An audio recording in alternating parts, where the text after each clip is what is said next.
someone went to the career fair at BYU Idaho and heard, is that the same as your school, or are they affiliated in some way? What's that relationship like? So all the BYU schools, BYU here in Provo, BYU Idaho, BYU Hawaii, so we all are affiliated kind of with the Church of Jesus Christ of Latter-day Saints, but we all are separate institutions that are run separately, and so there's not like a direct link.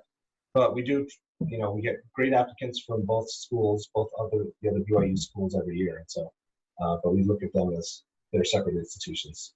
Okay, thank you for clarifying that. So anyway, I think that was actually beside the point for this question anyway here.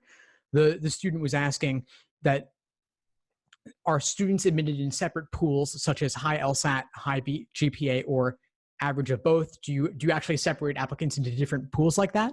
Yeah, that's a great question. So it does sound like you talked to our Dean of Admissions, Dean Stewart, up at the law fair. So we do, in fact, and I don't think this is that uncommon for admissions committees, but certainly we do take the LSAT and the GPA, and they really do frame the discussion for our committee. They essentially do divide it into 4 groups for us.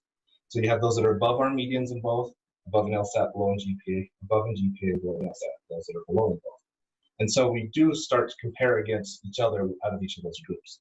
And the percent that are admitted out of each group is different. Obviously, if you're above in both, the chance of being admitted is much higher. And in some ways, our approach to the other materials kind of depends on which category they're in with their academic numbers. So if you're above the medians in both, in some ways the presumption is that academically they should be very comfortable in the classroom, pass the bar when the time comes. So we're almost looking at their letters and their resume and their personal statement and those other pieces of the application. Say, are there any red flags? Is there anything here that suggests maybe they don't play well with others? Maybe their personal statement is just bizarre, and we're like, I don't know if this person is okay. I hope they're okay, but I'm not confident. There are certain things like that. Like, we're looking for, is there anything in here that's disqualifying as we're making the decision?